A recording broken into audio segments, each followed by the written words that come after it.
Hi friends, అందరికీ నమస్తే. ఒంట్లో ఉన్న వేడిని తగ్గించే సగ్గుబియ్యం క్యారెట్ కాంబినేషన్లో హల్వా తయారు చేసుకుందాం. ముందుగా ఒక కప్పు సగ్గుబియ్యం తీసుకుని మిక్సీ పట్టేసుకోండి.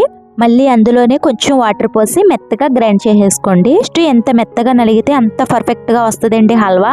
ఇప్పుడు ఒక గిన్నె తీసుకుని ఈ పేస్ట్ని ఆ గిన్నెలోకి మొత్తం తీసేసుకుని పక్కన పెట్టేసుకోండి. ఈ హల్వా చాలా టేస్టీగా ఉంటుందండి. నేను ఇంట్లో ట్రై చేసినప్పుడు మా పిల్లలు అయితే చాలా హ్యాపీగా తిన్నారండి. ఇది ఒంట్లో ఉన్న వేడిని కూడా వెంటనే తగ్గిస్తుంది. 2 క్యారెట్లను తీసుకుని పైన స్కిన్ అంతా తీసేసి చిన్నగా ముక్కలు కట్ చేసుకోండి. ఇప్పుడు ఆ క్యారెట్లని ఒక మిక్సీ జార్లో వేసుకోండి.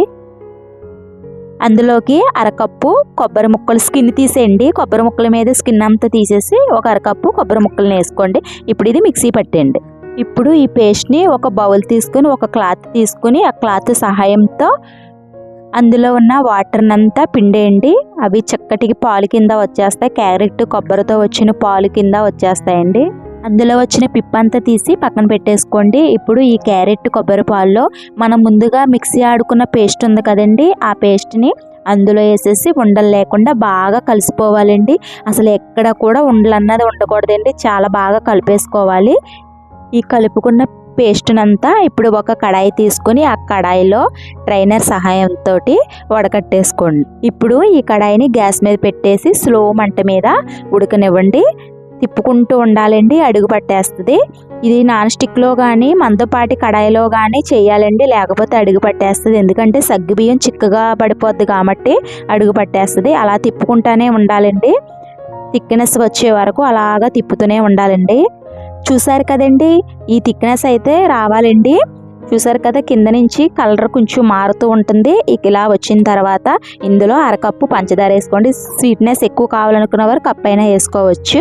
పంచదార కూడా వేసేసి ఒకసారి అలంతా తిప్పండి. ఇప్పుడు ఇందులో 2 టేబుల్ స్పూన్ నెయ్యిని పోసుకుని ఒకసారి మొత్తం అదంతా కలిసేలాగా తిప్పేసుకోండి. నెయ్యి ఎక్కువ ఇష్టపడిన వారు 1 స్పూన్ అయినా వేసుకోండి. ఎందుకంటే నెయ్యి వేసుకుంటే హల్వాకి చాలా టేస్ట్ వస్తుందండి.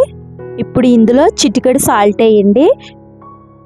కొంచెం యాలకుల పొడి వేసి అదంతా ఒకసారి కలిపేయండి. ఇప్పుడు మరో పక్క గ్యాస్ పై కడాయి పెట్టుకుని కొంచెం నెయ్యి వేసుకుని కొంచెం బాదం పలుకులు, కొంచెం జీడి పలుకులు, మీకు ఇష్టమైన డ్రై ఫ్రూట్స్ ఏవైనా వేసుకోవచ్చు. కొంచెం నేతిలో ఫ్రై చేసేయండి. ఇదిగోండి, ఫ్రై చేసేసానండి. నేను వేసేస్తున్నాను. అందులోను లాస్ట్గా 1 టేబుల్ స్పూన్ నెయ్యి వేసి ఒకసారి అదంతా తిప్పేయండి. ఇప్పుడు ఒక ప్లేట్ తీసుకోండి. ఆ ప్లేట్కి నెయ్యి రాసి ఈ మిశ్రమాన్ని అంతా ప్లేట్లో వేసి సదిరండి. మీకు ఏ షేప్లో కావాలో ఆ షేప్లో సదిరేసుకోవచ్చండి.